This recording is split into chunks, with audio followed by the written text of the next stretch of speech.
श्रीमद् भागवत दशम स्कंद अध्याय 5। नंद महाराज और वसुदेव की भेंट के विषय में हम लोग पाठ कर रहे थे और हमने देखा किस प्रकार वसुदेव के गुणों को सुखदेव गोस्वामी हमें प्रस्तुत कर रहे हैं। किस तरह वसुदेव भगवान के एकनिष्ठ भक्त हैं, किसी भी प्रतिकूल परिस्थिति में विचलित नहीं हो रहे हैं, बड़ा संयम रख रहे हैं और कितनी आसक्ति उनकी भगवान के चरणों में है कि यद्यपि स्वयं इतने कष्ट में है फिर भी भगवान के विषय में चिंतन कर रहे हैं। दो प्रकार के सेवा होती है। एक, जो हम व्यवहारिक सेवा करते हैं, अर्थात शरीर से हम लोग जो सेवाएं करते हैं, और दूसरी होती है मानसिक सेवा, जो मन से सेवा करते हैं। और हमारे आचार्यों ने बताया है किस तरह दोनों ही सेवा भगवान को अति प्रिय है। अगर कोई व्यक्ति शारीरिक रूप से, आर्थिक रूप से, हाँ, व्यवहारिक रूप से भगवान की सेवा करने में सक्षम है तो बहुत ही अच्छी बात है। लेकिन अगर वो असक्षम हो, किसी परिस्थिति में फंसा हो, और अगर वो मानसिक रूप से भी भगवान को सेवा करे तो भगवान उसको उसी प्रकार प्रेम देते हैं कोई शारीरिक रूप से सेवा करता है। भक्ति रसामृत सिंधु में श्रील प्रभुपाद ने उदाहरण दिया है कि कैसे एक ब्राह्मण जो भगवान को सेवा करना चाहता था लेकिन वो बहुत दरिद्र था, तो उन्होंने मन ही मन चिंतन किया कि वो बहुत सुंदर दूध लेकर के आए हैं और बहुत सुंदर चावल भिक्षा करके लाए हैं, और वो आग जलाते हैं और उस आग पे फिर वो खीर बनाते हैं, और फिर वो खीर जब पक जाती है तो उसको पात्र में रखते हैं। ये सब मन ही मन में मानसिक सेवा हो रही है और मन में ही वो खीर का पात्र भगवान को भोग लगाते हैं। लेकिन जैसे ही वो मन में भोग लगा रहे होते हैं उनको विचार आता है, अरे ये खीर तो बहुत गर्म होगी, तो ये भगवान को कहीं इससे दिक्कत ना हो। तो वो खीर में उंगली डालते हैं मन में, जिससे वो चेक कर सकें कि खीर कितनी गर्म है, और वो उंगली डालने से उनकी उंगली जल जाती है। तो जैसे उनकी आंख खुलती है तो सच में उनकी उंगली जली हुई होती है। तो जब भगवान इस तरह देखते हैं तो भगवान उनको विमान भेज करके वैकुंठ में ले आते हैं। ना तो चावल थे, ना दूध था, ना खीर थी, लेकिन केवल मानसिक रूप से भगवान की सेवा करने के लिए भी भगवान उसी तरह प्रसन्न होते हैं जैसे कोई व्यवहारिक रूप से या बाह्य रूप से कोई सेवा करता है। इसलिए बाह्य पूजा और मानसिक पूजा दोनों ही बराबर है। नंद महाराज क्या कर रहे हैं? नंद महाराज व्यवहारिक सेवा कर रहे हैं, भगवान को उठाना खिलाना। यशोदा और नंद महाराज सारे गोकुलवासी भगवान को उठाना खिलाना पिलाना, उनको हर तरह से सेवा करना। और वसुदेव और देवकी क्या कर रहे हैं? वो मानसिक पूजा कर रहे हैं। यद्यपि भगवान चले गए गोकुल में, लेकिन वो मानसिक रूप से हमेशा चिंतन कर रहे हैं कि भगवान कैसे होंगे, वो क्या सही स्थिति में है कि नहीं, वसुदेव की वो चिंता है। और कल हमने एक और विशेष बात यहाँ देखी थी कि कैसे वसुदेव आ, अपना कष्ट भूल करके और नंद महाराज के कष्ट को स्मरण कर रहे हैं। ये वैष्णवता है कि कैसे आपको इतनी वृद्धावस्था तक पुत्र नहीं हुआ और अभी इतने कष्टों के बाद पुत्र हुआ, आप कितने भाग्यशाली हो। इस तरह वो विचार कर रहे हैं। अभी आगे नंद महाराज की क्या प्रतिक्रिया है, श्लोक संख्या 29। श्री नंद उवाच अहो ते देवकी पुत्रा कंसेन बहवो हता एकाविष्टा अवरजा कन्या सापि दिवं गता। योगेश पाटीदार प्रभु पढ़िए। नंद महाराज ने कहा, हाय राजा कंस ने देवकी से उत्पन्न तुम्हारे अनेक बालकों को मार डाला और तुम्हारी संतानों में सबसे छोटी एक कन्या स्वर्गलोक को चली गई।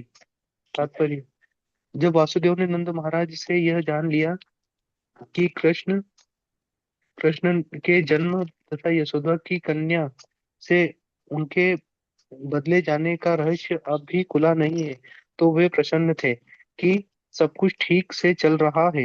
यह कहकर कि वासुदेव की सबसे छोटी संतान उनकी पुत्री स्वर्गलोक चली गई गई नंद महाराज ने यह इंगित किया कि उन्हें यह ज्ञात नहीं कि यह कन्या यशोदा से जन्मी है, और उसे कृष्ण वासुदेव ने उन्हें उसे कृष्ण से बदल लिया है। इस तरह वासुदेव की शंकाओं का निराकरण हो गया है। हम्म।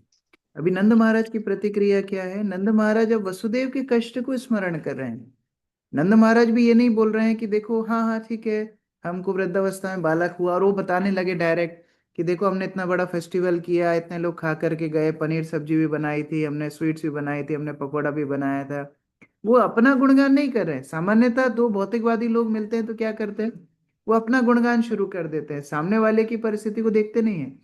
या नंद महाराज अपनी प्रसन्नता को छुपा रहे हैं और वसुदेव के कष्टों को स्मरण कर रहे हैं।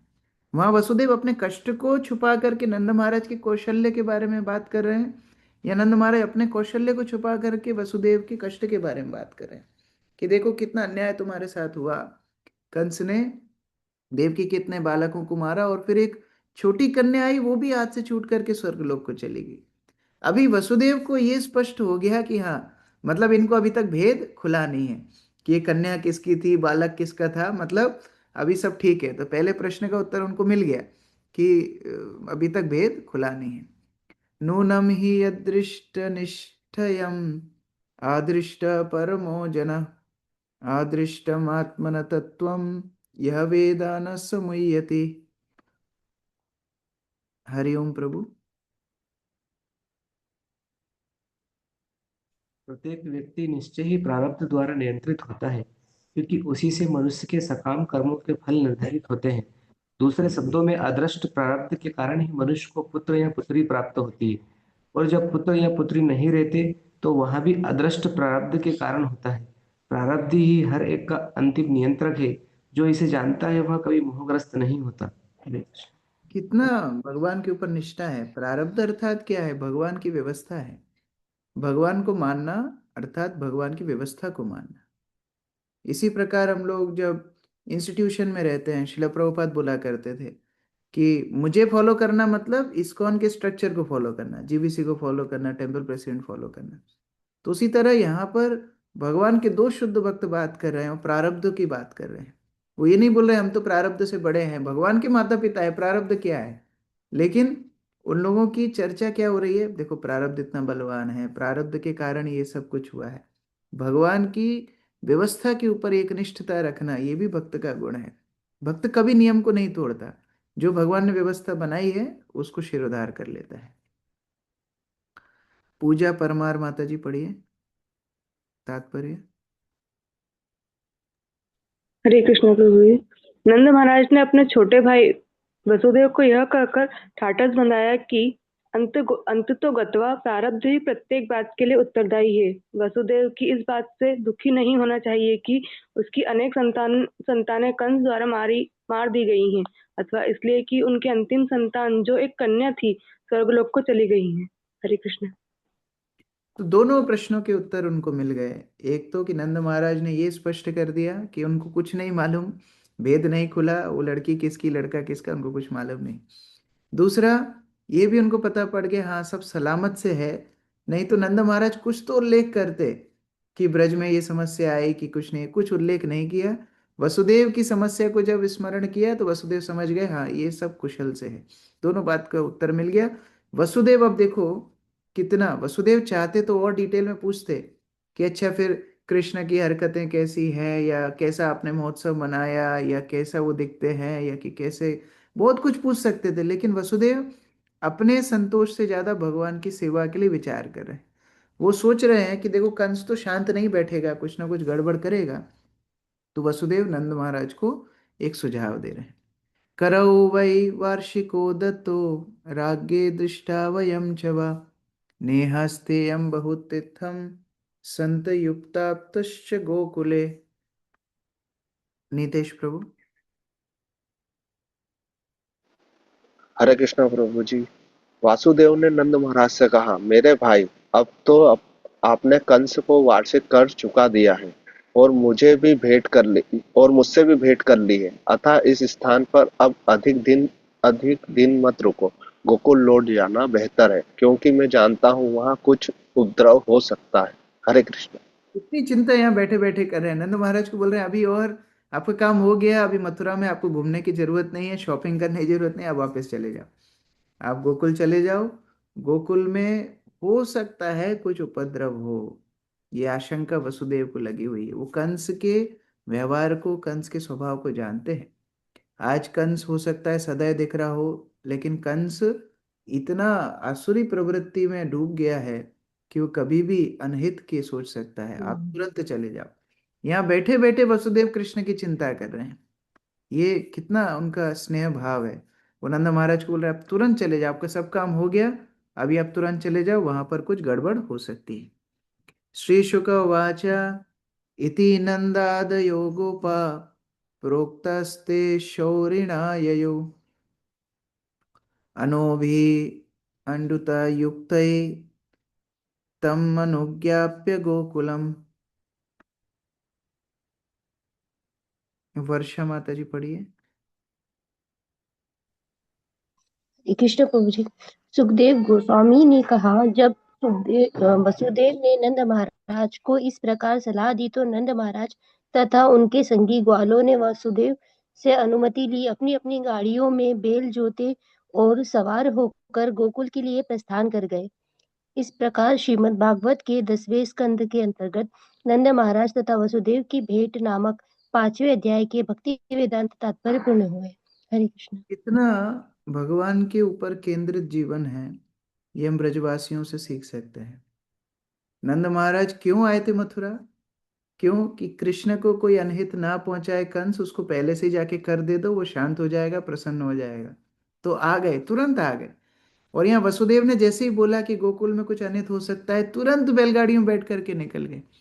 कितना कृष्ण केंद्रित जीवन है ये वृंदावन है। हम लोग बातचीत में बोल तो देते हैं हमको कहाँ जाना है, भगवत धाम जाना है, फिर भगवत धाम में कहाँ जाना है, गोलोक वृंदावन में जाना है। लेकिन गोलोक वृंदावन के वासियों की चेतना क्या है? वो कृष्ण को छोड़ करके कुछ सोचते ही नहीं है। और हम लोग माया को छोड़ करके कुछ नहीं सोचते, तो हम लोग कहाँ रहेंगे? हम माया के धाम में रहेंगे। लेकिन जब ये चेतना होगी कि कृष्ण के अलावा और कोई हमारी प्राथमिकता है ही नहीं, तब जाके हमें वृंदावन में प्रवेश मिलेगा। गुरु महाराज एक प्रवचन में बता रहे थे, वो बोल रहे थे कि कृष्ण भावना भावित क्या होता है हमको नहीं पता, लेकिन जब हम प्रभुपाद की सेवा करते थे, प्रभुपाद के आसपास में रहते थे, तो प्रभुपाद कॉन्शियस रहते थे। अभी प्रभुपाद को जल लगेगा, अभी प्रभुपाद को प्रसाद लगेगा, अभी प्रभुपाद को जाना है, अभी प्रभुपाद को उठाना है, प्रभुपाद को ये प्रसन्न करेगा, प्रभुपाद को ये अप्रसन्न करेगा। तो पूरा 24 घंटा वो चिंतन होता था कि कैसे प्रभुपाद प्रसन्न रहे, कैसे प्रभुपाद को हम सेवा कर पाए। और वही चेतना कृष्ण चेतना है। गुरु और कृष्ण में कोई भेद नहीं है। तो जब शिष्य हमेशा ये चिंतन करता है कि मैं गुरु को कैसे प्रसन्न कर सकता हूँ, वही व्रज का भाव हमारे लिए भौतिक संसार में भी संभव है। यह नंद महाराज का एकमात्र उद्देश्य कृष्ण की प्रसन्नता किसमें है, कृष्ण किसमें स्वस्थ रहेंगे, कृष्ण किसमें सुरक्षित रहेंगे।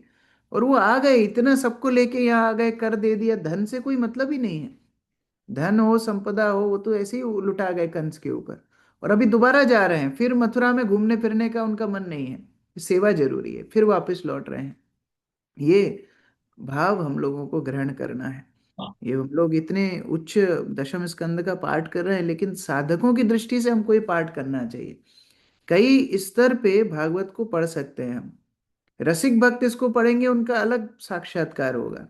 जो और ज्यादा भागवत के रस को समझते हैं, उनका और भाव होगा। हम साधक हैं, हम लोग भागवत से साधना, हमारे हमारे व्यवहारिक जो साधना की शिक्षाएं हैं वो ले सकते हैं। तो ये सिद्ध भक्तों की हम अनुकरण नहीं कर सकते कि चलो अब मैं भी लड्डू गोपाल को टोकरी में लेकर के घूमूंगा। ये हमारे लिए केवल एक दिखावा मात्र होगा। लेकिन हम चिंतन किसका कर सकते हैं? हम गुरु का, वैष्णवों का चिंतन कर सकते हैं कि कैसे उनकी प्रसन्नता के लिए हमारा जीवन हो। या नंद महाराज केवल कृष्ण के विषय में सोच रहे हैं, शिष्य केवल गुरु के बारे में सोच सकता है। हाँ, गुरु महाराज ने इस तरह इंस्ट्रक्शन दिए, गुरु महाराज इस तरह पहनावा पसंद करते थे, गुरु महाराज इस तरह तिलक पसंद करते थे, गुरु महाराज इस तरह सुबह जल्दी उठना पसंद करते थे, गुरु महाराज प्रसन्न होंगे अगर हम जप अच्छे से करेंगे, गुरु महाराज प्रसन्न होंगे अगर हम प्रचार कार्य करेंगे, गुरु महाराज प्रसन्न होंगे जिससे हम भक्तों से अच्छा व्यवहार करेंगे, अगर हम सहिष्णुता रखेंगे। ये विचार रखना हमारा ब्रजवासियों का अनुसरण करना होगा। तो इस प्रकार से बहुत सुंदर अध्याय का समापन है। मैं भक्तों को बार बार एक चीज स्मरण दिला रहा हूँ कि ये हम लोग पढ़ रहे हैं, लेकिन आप लोगों को अलग से भी पढ़ना है ना। ये केवल एक संकेत के लिए हम लोग पढ़ रहे हैं कि ठीक है, हम लोग साथ में एक नियम बांधे हैं, लेकिन ऐसा नहीं सोचना कि हमारी भागवत पढ़ के हो गई। ऐसा नहीं है। इसको बार बार पढ़ना है। एक बार तो हम साथ में पढ़ रहे हैं, फिर अलग से भी बैठ के पढ़ना है। और सबसे अच्छा होगा कि जितना हम सुबह पढ़ते हैं, दिन में कुछ समय निकाल के अगर आप केवल पन्ने पलट लें, बस 3-4 पेज तो हम पढ़ते हैं मुश्किल से, कभी 7-8 पेज पढ़ते हैं। आप केवल पन्ने पलट लो एक बार दिन में कि आज क्या पढ़ा, तो उसी से आपको बहुत सारे साक्षात्कार मिलेंगे। तो अभी अध्याय 6 में हम प्रवेश करेंगे, लेकिन मैं जा रहा हूँ। अभी आपको और सुंदर रूप से दक्ष संकर्षण प्रभु आगे पढ़ाएंगे अध्याय 6। हरे कृष्ण। शिव प्रभुपाद की जय। दक्ष संकर्षण प्रभु आ गए। हरे कृष्ण। अभी आपको रियल रियल रियल अमृत चखने का वो मिलेगा। मैं तो केवल समझ बैकग्राउंड के लिए आया। अमित प्रभु शेयर कर सकते हैं स्क्रीन, अध्याय 6। बंद कर दीजिए तो डार्क ब्लू करने बोल देते हैं भैया। कैसे होता है? क्रॉस वाला दिख रहा है ना, क्रॉस। हरे कृष्णा। तो प्रभु जी अभी जो चीज शेयर कर रहे थे, तो मेरा आवाज सबको आ रहा है? यस प्रभु जी। हरि बोल प्रभु। जी प्रभु जी। प्रभु जी अभी जो चीज शेयर कर रहे थे कि ब्रज का जो चेतना है, वो चेतना सिर्फ और सिर्फ गुरु को केंद्र में रख के ही संभव है। हाँ, जब हम खुद को केंद्र में रखते हैं तो फिर वो संसार का नाम है भौतिक संसार। और जब हम भगवान कृष्ण को केंद्र में रखते हैं, वो संसार का नाम है आध्यात्मिक संसार। और आध्यात्मिक संसार में सर्वोपरि गुरु की सेवा होता है, सर्वोपरि भगवान की सेवा होता है। जब हम भगवान की सेवा करते हैं तो भगवान को हम केंद्र में रखते हैं।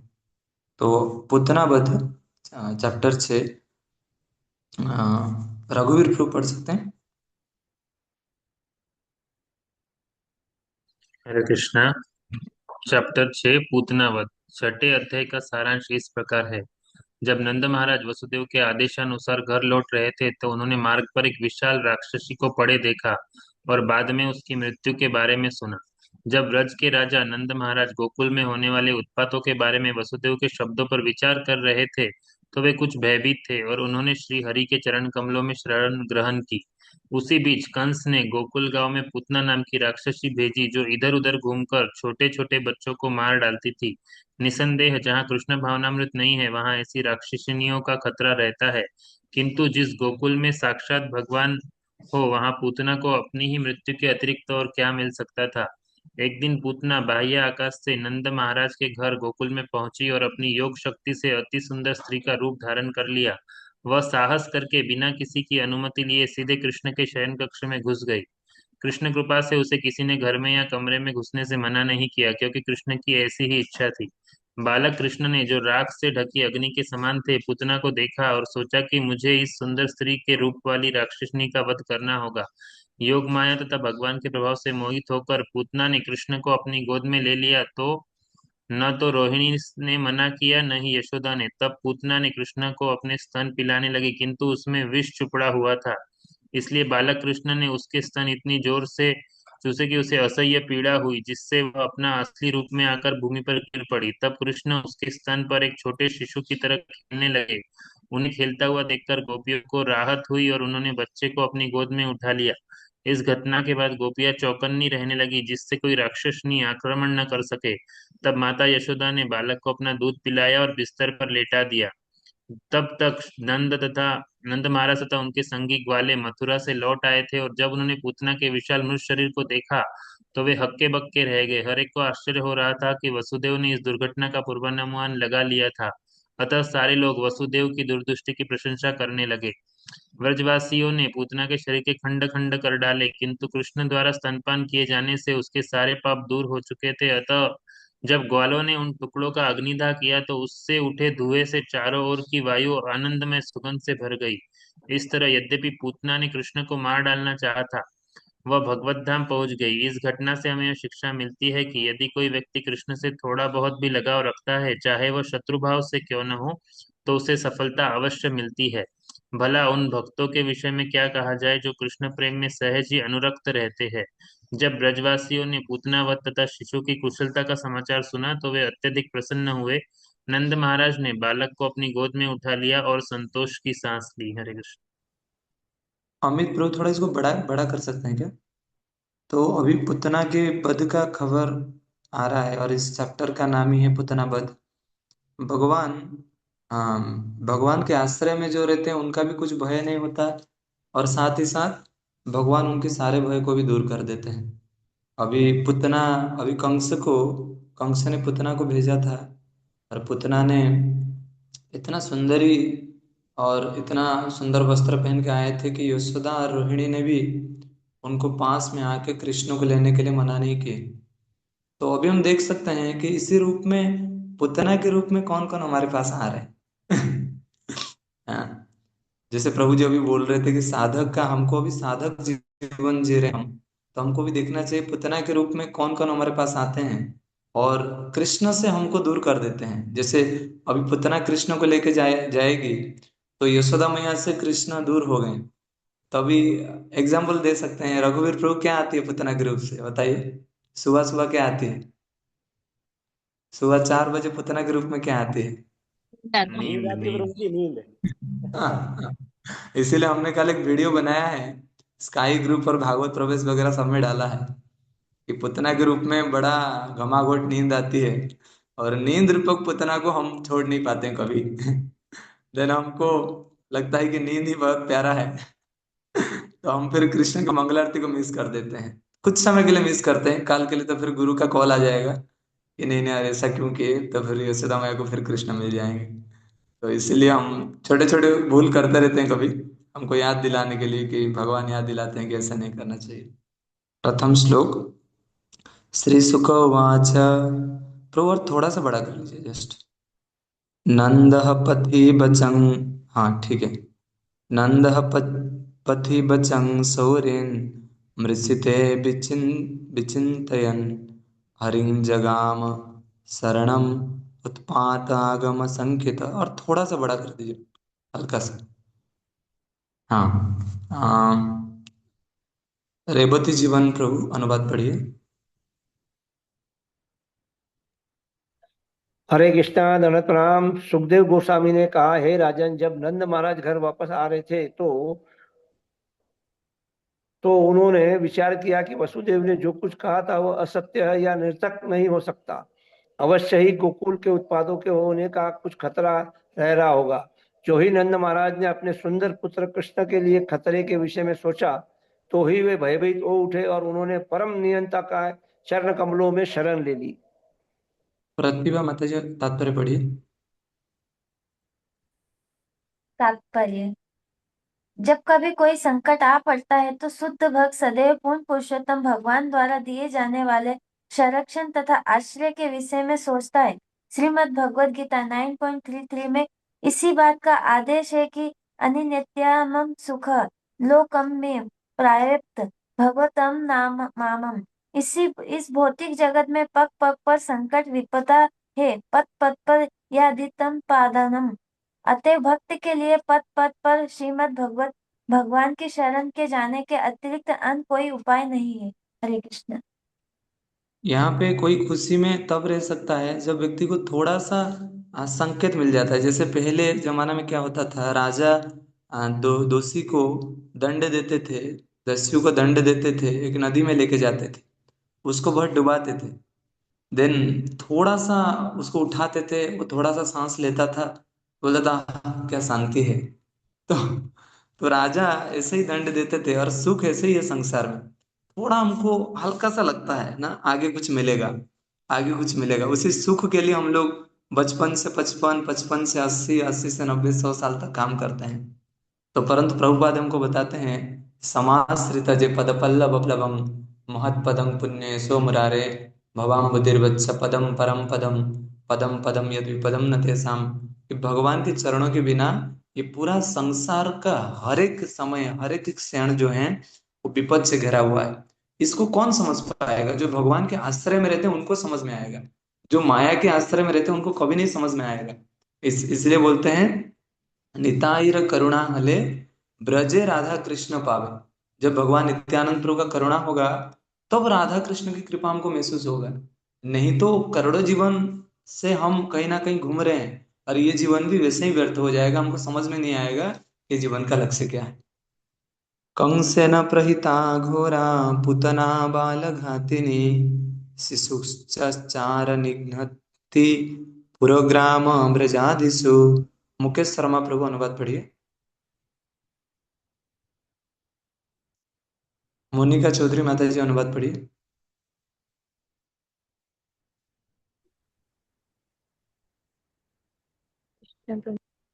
जब नंद महाराज गोकुल लौट रहे थे तो वही विकराल पूतना जिसे कंस ने बच्चों को मारने के लिए पहले से नियुक्त कर रखा था, नगरों तथा गांवों में घूम घूम कर अपना नृशंस कृत्य कर रही थी। न यत्र सर्वणादीनि रक्षोघ्नोनि सकर्मसु कुर्वन्ति सत्तो न भर्तु यातु धान्यश्च तत्र हि। किरण माता जी अनुवाद पढ़िए। हरे कृष्ण। हे राजन, जहाँ भी लोग कीर्तन तथा श्रवण द्वारा भक्ति कार्य के अपने वृद्धियों में लगे रहते हैं, श्रवण कीर्तन वैष्णव वह बुरी तत्व से किस प्रकार का खतरा नहीं रहता, अतः जब साक्षात पूर्ण पुरुषोत्तम भगवान वहाँ विद्यमान है तो गोकुल के विषय में किसी प्रकार की चिंता की आवश्यकता नहीं थी। हरे कृष्ण। हंसराज प्रभु तात्पर्य पढ़िए। हरे कृष्णा प्रभु जी, धन्यवाद प्रणाम। तात्पर्य श्री सुखदेव गोस्वामी ने महाराज परीक्षित की चिंता दूर करने के लिए ही यह श्लोक कहा। चूंकि महाराज परीक्षित कृष्ण भक्त थे, अतः जब उन्होंने समझा कि गोकुल में पूतना उत्पात मचा रही थी तो वे कुछ उद्विग्न हो उठे। इसलिए श्री सुखदेव गोस्वामी ने उन्हें आश्वस्त किया कि गोकुल में कोई खतरा नहीं था। श्री भक्ति विनोद ठाकुर का गीत है, नामाश्रय करियंते तुमित थाकह आपन काजे। इसलिए हर एक को सलाह दी जाती है कि वह हरे कृष्ण महामंत्र के कीर्तन का आश्रय ग्रहण करे और अपने कार्य में लगा रहे। इसमें कोई हानि नहीं किंतु लाभ अथाह है। यहाँ तक कि भौतिक दृष्टि से भी सभी प्रकार के खतरों से बचने के लिए सबको हरे कृष्ण मंत्र का कीर्तन करना चाहिए। यह जगत खतरे से भरा है, पदम पदम यद्वी पदाम। इसलिए हमें हरे कृष्ण महामंत्र का कीर्तन करने के लिए प्रोत्साहित होना चाहिए, जिससे हमारे परिवार, समाज, पड़ोस और देश के सारे काम आसानी से चले और कोई खतरा ना रहे। हरे कृष्ण प्रभु जी, धन्यवाद। एक्चुअली ये आश्रय शब्द का अर्थ बहुत इंपॉर्टेंट है। अमित प्रभु अभी स्टॉप कर सकते हैं, कल से फिर प्रभु जी यहीं से चलेंगे। तो ये आश्रय शब्द का जो अर्थ है बहुत बहुत इंपॉर्टेंट है, क्योंकि कई बार ये शब्द को पढ़ते समय हम लोग इतना ध्यान नहीं देते हैं कि आश्रय क्या है एक्चुअली। आश्रय वो वस्तु है, एक संगीत संग आता है वैष्णव भजन में, गौरांग बोलित हवे पुलक शरीर हरि हरि बोलित नयन भवे नीर।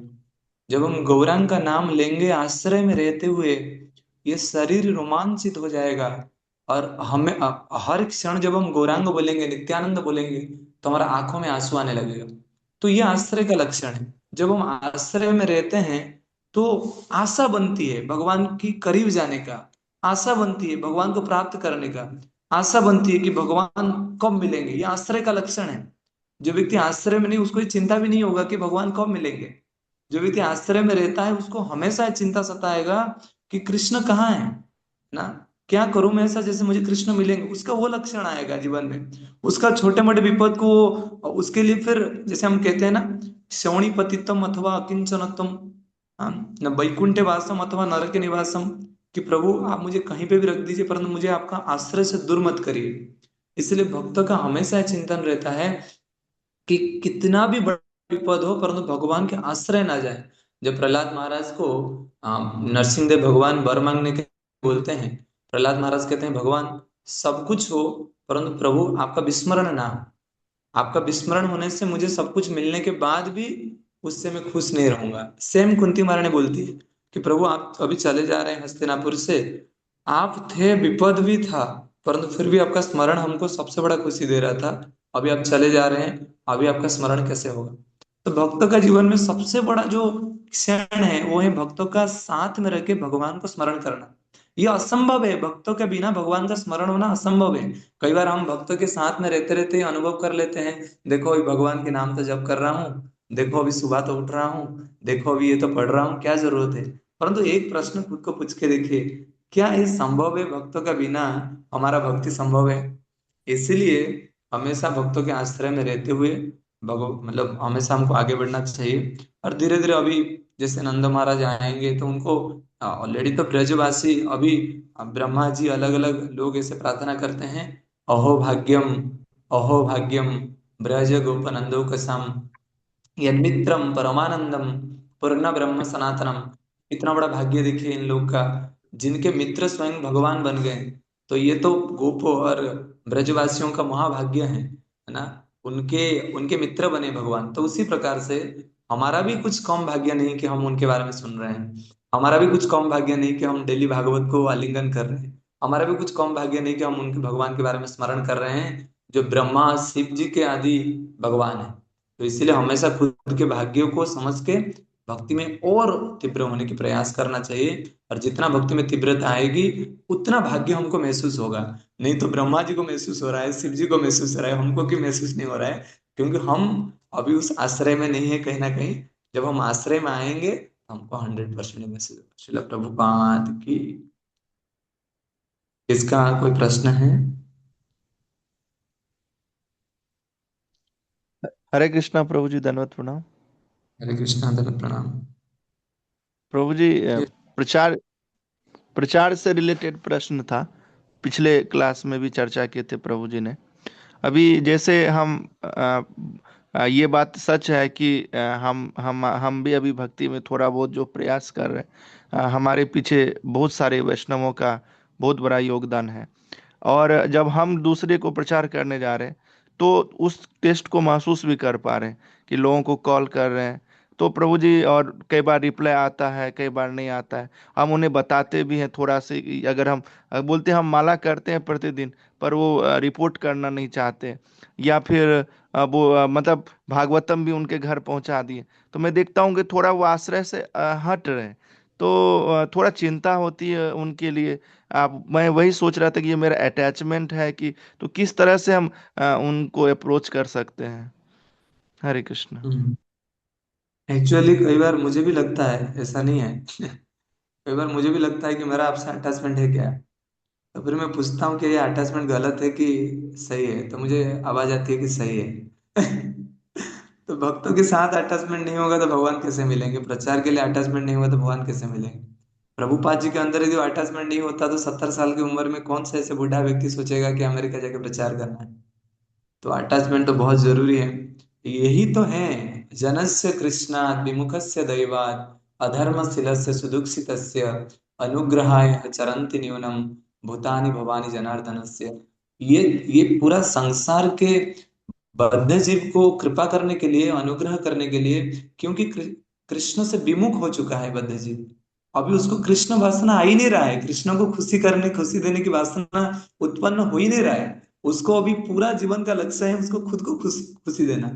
तो साधु और महात्मा के लक्ष्य होता है वो उसका अंदर में कृष्ण वासना जागृत करते हैं, कृष्ण प्रेम जागृत करते हैं। जनस्य कृष्ण विमुखस्य दैवात्, वो विमुख हो गया है। अधर्मशीलस्य सुदुःखितस्य, अधर्म में अधर्म करके सुदुःखितस्य मतलब बहुत दुखी हो गया है, फिर भी समझ में नहीं आ रहा है जीवन का लक्ष्य क्या है।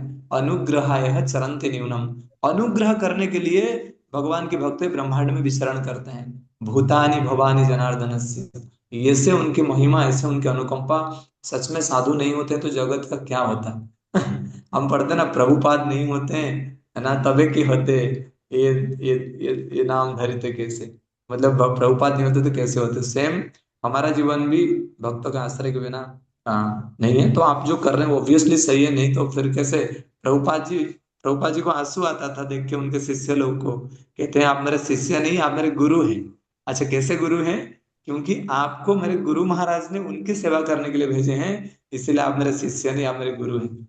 वैष्णव को तो हमेशा ही सोचना चाहिए कि मेरा कोई भी योग्यता नहीं है, परंतु गुरुदेव मुझे योग्यता दिए हैं और वो चाहते हैं मैं प्रचार करूं, वो चाहते हैं मैं भगवान के नाम को दूसरों को बताऊं, इसीलिए मैं गुरुदेव का प्रसन्न करने के लिए बता रहा हूँ। प्रभु जी, एक तो छोटा सा इसमें कि कई बार ना ये डर होता है कि वो ज्यादा इस तरह का फील ना करे, मतलब कि मैं उन्हें फोर्स कर रहा हूँ या वो। तो कई बार कॉल करता हूँ तो बहुत हिसाब से ही बात करता हूँ।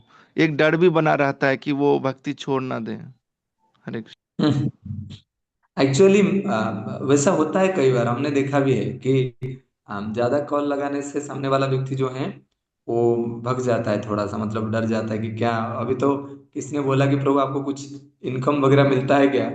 तो हाँ, परंतु वैसा बोलना अच्छा है, ऐसा बोलना अच्छा है, परंतु हमको थोड़ा देखना पड़ेगा। जैसे कोई बहुत अच्छा डॉक्टर होता है ना, तो वो ट्रीटमेंट भी ऐसा करता है कि सामने वाला व्यक्ति को कष्ट भी कम होता है और इलाज भी हो जाता है। तो हमको धीरे धीरे धीरे धीरे हम तो बन प्रयास तो अभी कर रहे हैं। जैसे मुझे याद है गुरु महाराज कृष्ण किशोर प्रभु बता रहे थे, गुरु महाराज दुबई में एक भक्तों के साथ लिफ्ट में ऊपर जा रहे थे, तो भक्त बोले महाराज मेरा 16 माला नहीं हो रहा है, मैं क्या करूं, बहुत दिन से प्रयास कर रहा हूँ। तो गुरु महाराज उनको देखे, बोले कि आज से 16 माला करना। तो कृष्ण किशोर प्रभु बताते हैं तब से आज तक वो 16 माला कर रहे हैं। तो पहली बात तो ये है कि कहीं ना कहीं हमारे अंदर भी थोड़ा अभी हाँ हाँ प्योरिटी और अलग अलग चीज की कमी तो है, तो वो भी हम लोग कर रहे हैं। परंतु जयपताका महाराज कहते हैं कि उसके लिए हमको टेंशन लेने की आवश्यकता नहीं। हम तो बस गुरु और कृष्ण को प्रसन्न करने के लिए उसको हम खींचे, क्योंकि प्रभु आपको लग सकता है ऐसा कि मैं कितना खींचूंगा, परंतु गुरु चाहते हैं और खींचे, क्योंकि उसका पूरा करोड़ों जीवन के संसार ना आपके एक बार बोलने से होगा नहीं, उसको उसको बारंबार बोलना पड़ेगा। ये अनंत जीवन का जो उसका आसक्ति है ना, वो एक बार हरे कृष्ण में नहीं जाएगा। नहीं तो कहते हैं ना हरे कृष्ण एक बार बोलने से उसका करोड़ जीवन के संसार दूर हो जाता है। अभी क्या हो रहा है, क्योंकि और सबसे बड़ी बात है उसको कोई साधु का, जैसे कृष्ण की प्रभु भी क्लास दे रहे हैं, तो इसे क्लास में बुलाओगे तो आपका शक्ति और प्रभु जी का शक्ति फिर गुरु महाराज का शक्ति अलग अलग है। तो धीरे धीरे फिर उनके से हरे कृष्ण सुनेंगे तो उसमें और ज्यादा बदलाव हो सकता है। तो धीरे धीरे हम ये चीज भी कर सकते हैं। थैंक यू प्रयास तो सर। करिए, प्रयास तो करिए, मैं भी प्रयास कर रहा हूँ। मुझे भी लोग मुझे भी लोग सेम बोलते हैं, आपको भी लोग सेम बोल रहे हैं, तो क्या दिक्कत है, प्रयास तो करिए।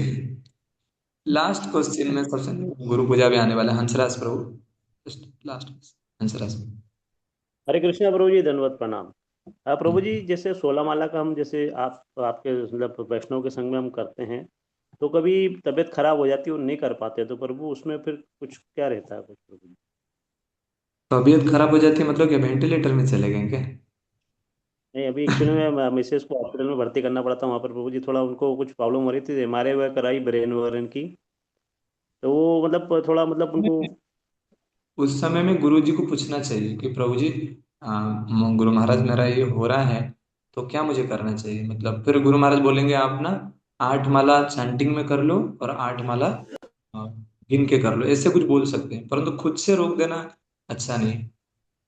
खुद से रोकना अच्छा नहीं है, एक बार पूछना चाहिए। नहीं तो 16 माला कभी कुछ होगा, हम 16 माला छोड़ देंगे वो अच्छा नहीं है। क्योंकि मैंने पर्सनली जो भक्ति चर्चा में गुरु महाराज गोपाल कृष्ण गोस्वामी गुरु महाराज से सुना कि ऐसा कोई भी परिस्थिति ना आए जिसमें हमारी 16 माला छूट जाए। और मैं आपको बताऊं, जब विजुअलेंस गोपाल कृष्ण गोस्वामी महाराज को बताया गया कि महाराज आपका नेक 15 साल से पेन हो रहा है, आपका कमर पेन हो रहा है, आप चल नहीं पाते हैं, तो गाड़ी लेने में क्या समस्या है। वो जो गाड़ी होता है ना जो लोग को बिठा के होता है ना, जो मंदिर को लेके आते हैं है ना, वो सीढ़ियाँ चढ़ाते हैं ना, वो होता है ना एक छोटा सा कुछ, क्या बोलते हैं उसको, व्हील चेयर प्रभु जी को। Wheel chair.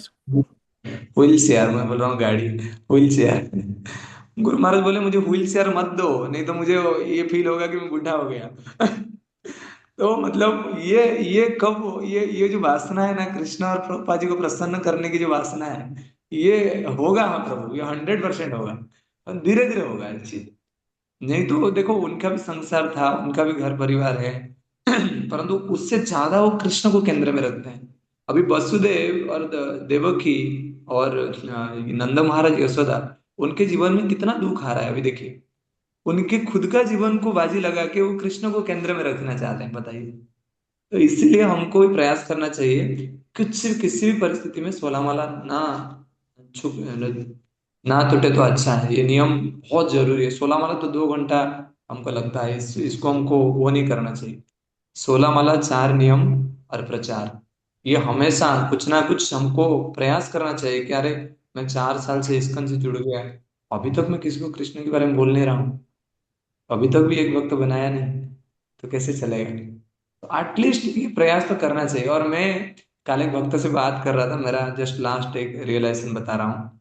उन भक्तों को मैंने बोला, कृष्ण कब कृपा करते हैं? जैसे आप देखिए, 1000 बछड़ा है, 1000 बछड़ा आके एक गौ माता को बोलेंगे दूध दो दूध दो, गौ माता देगी नहीं, है ना? वो सेम एक बछड़ा जो उसका हो ना, वो आएगा जब, तब गौ माता ऑटोमेटिकली दे देगी दूध। ठीक है? तो भक्ति मार्ग में भी सेम होता है, बहुत प्रार्थना होती है, बहुत कसरत होता है, कृष्ण मिल, कृष्ण आप आइए, कृष्ण आप आइए, प्रचार हो रहा है, प्लीज मदद करिए, प्लीज मदद करिए। पर जब भक्ति का असली भाव नहीं आता ना, तब तक कृष्ण दरवाजा नहीं खोलते। देन सब कुछ छोटा हो जाता है, भक्ति बड़ा हो जाता है प्रभु। देन कृष्ण, क्यों कृष्ण एक बार पकड़ लिए ना उस बछड़ा को, तो फिर तो काम ही खत्म होता है। तो इसीलिए थोड़ा प्रयास करना चाहिए हम लोग। तो इंटरनली आज गुरु महाराज का मैं कोट पढ़ रहा था, तो सभी भक्तों को प्रयास करना चाहिए। बाह्य रूप से तो हम बहुत प्रयास कर रहे हैं, पर आंतरिक रूप से भी हमारा प्रयास में कमी नहीं होना चाहिए। पूरा पूरा आंतरिक रूप से भी हमको प्रयास करना चाहिए कि कैसे भक्ति मार्ग में मैं और आगे बढ़ सकूं और भगवान के नाम को हमेशा ले सकूं। श्रील प्रभुपाद की। और ये अभी ये तात्पर्य भी हमने वही पढ़ा कि हरे कृष्ण महामंत्र को हमेशा लेना चाहिए, हमेशा। ऑब्वियसली हम बारम्बार ये चर्चा करते हैं, नहीं ले पाते हैं, परंतु एटलीस्ट, है ना, कृष्ण राम वासुदेव ऐसे करके हमको हमेशा नाम लेना चाहिए, पुकारना चाहिए भगवान को, कृष्ण अभी बहुत बहुत खतरनाक परिस्थिति में हूँ प्रभु, बचा लीजिए। हरे कृष्णा। प्रभुपाद की जय। निताय गौर प्रेमानंद।